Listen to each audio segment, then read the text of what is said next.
Anger and peanuts. A gathering of goodies and a note from evil in this missive. Munch on a beloved snack as we stroll through worthy reads scattered across the months. Ravana on anger. Towards the end of the battles in the Hindu epic Ramayana, the Lord Rama is about to vanquish the demon king, Ravana of Lanka. Rama's learned opponent, a scholar, speaks to him on anger. This passage was narrated by the inimitable and late Om Puri in the 1988 documentary TV series in India made by Shyam Benegal called Bharat Ek Khoj, or The Discovery of India. क्रोध, घमंड, घृणा, इन्हीं से दुष्कर्मों का जन्म होता है. Recently, it inspired one Debangshu Molik, artist and animator, to spend 48 hours creating these hand drawn frames and bringing them to life. His visualization of this thought provoking extract. Add to queue. We are the chimpanzees trying to speculate about what the AI could or couldn't create. And I think that we should come with a level of humility about this that we're currently not coming up with. And if that was what we were about to do, you would think that we'd be exercising the most wisdom, restraint, and discernment that we have of any technology in all human history. That's Tristan Harris, who's long been an articulate and thoughtful voice on how technology can be shaped for a better world. On Into the Machine, Tobias Rose Stockwell and Tristan have a clear headed, critical, yet positive discussion about AI, risk scenarios, what we can expect AI labs and legislators to do in the face of AGI, and what can be done right now to ensure these systems stay maximally beneficial to humanity. Listen to it for a reasoned, reasonable, and sincere discussion shorn of any intent for loud takeaways or Instagrammable quotes. Schwepp.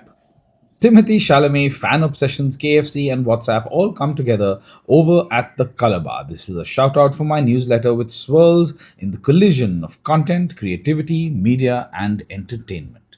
Do check it out. Masala peanuts. A simple dish, the best bar snack, subtle variations, basic principles. The earliest conscious connection I have with masala peanuts is in the pubs of Bangalore, that once and always, I suppose, pub city of India.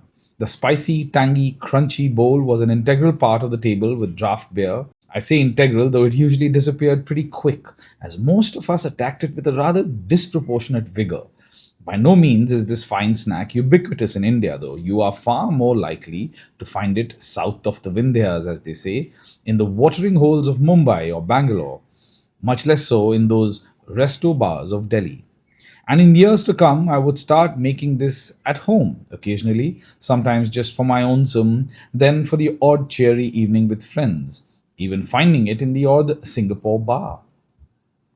What is this very desi casual snack?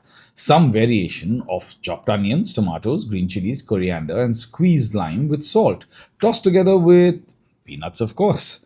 These can be pan fried and roasted, my preference, or peeled and raw, but usually the smaller Indian peanut variety. They have to be fried on a low flame for a while so they aren't burnt. And they should be fried when they will be eaten, not earlier. Keeping them waiting will leave them soft or chewy. The tossing should be done just before serving so everything doesn't become soggy. Firm peanuts must collide with the soft juice of the tomato and the crunch of the onion. Some add diced cucumber, I prefer not to. When I shaped Coffee and Conversations last year, Masala Peanuts seemed an appropriate title for my subsection of interesting things I link to. It came to mind unbidden and stuck. As we trot or plummet into the last month of the year, I thought to look at some of the tidbits I have shared these last 11 months and felt you too, dear reader, might like to meander through a selection. I know many of these often get lost in read later lists or unread tabs. So come along for this eclectic stroll and maybe come back to it in the coming weeks when you might have a few more moments to catch up as the year winds down. Here are them peanuts. Abandoning a cat. There was this memorable, very absorbing read from Haruki Murakami, talking of an abandoned pet and his explorations about his father. Apparently, the first known written use of the word creativity didn't actually occur until 1875. This conversation with Samuel Frankl, author of a new book, The Cult of Creativity, looks at the surprising recent history of an idea that has become an ideal. What do you do when you wake up with a Banksy on your own wall? There's a hint or three of what it can be in a linked article. In times like these, when vitriol comes easier than virtue, this piece is not written in protest or praise. It is written in remembrance for the game we once loved and the way we were once taught to love it.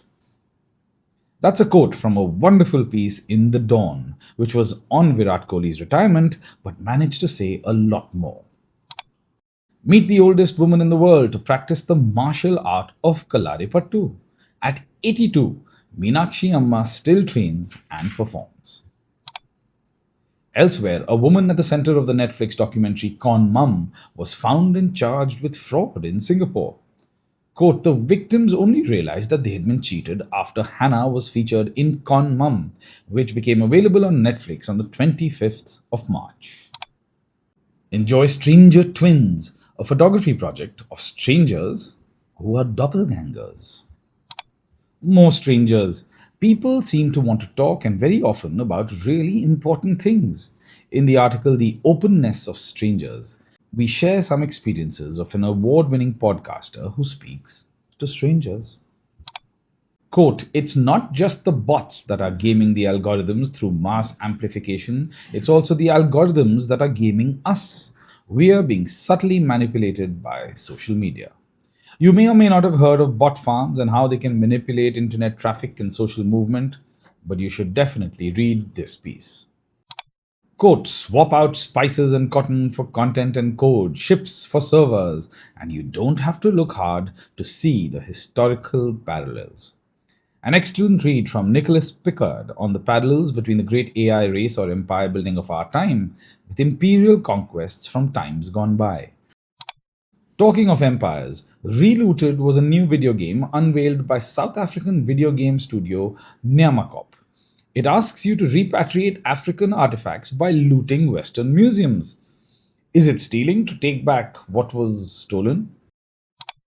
Broken online empathy. The flood of digital content does not allow room for pause, only reaction. This is from a short but insightful piece on how much our actions and reactions in the digital world are performative, as we leave a like to signal mere acknowledgement of the most crushing of news and stories. More on how social media manifests the performative. Quote, online we yearn, offline we don't linger long enough to actually ache. A revealing piece on performative yearning in Gen Z. It's like being in on the vibe matters more than actually living it. While on social media, this was a thought provoking piece titled From Dorm Room to Default How Voyeurism Became a Business Model.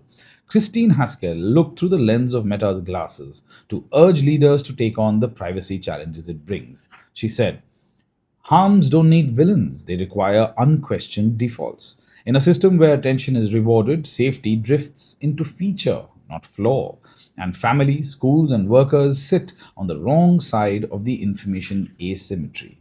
In that world, relying on corporate virtue is malpractice.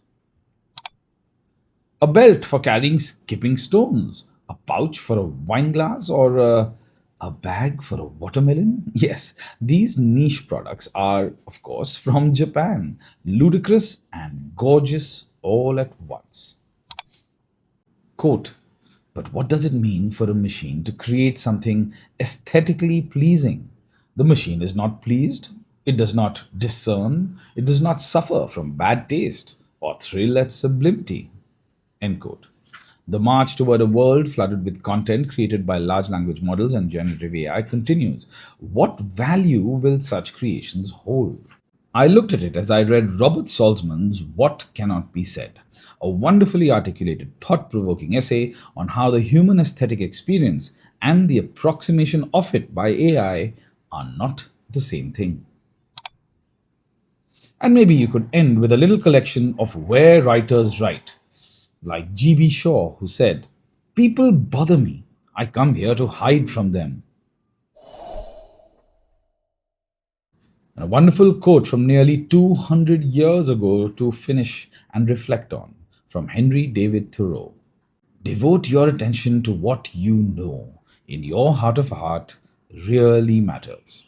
Meaning, beauty, love, wonder, and gratitude for this earth.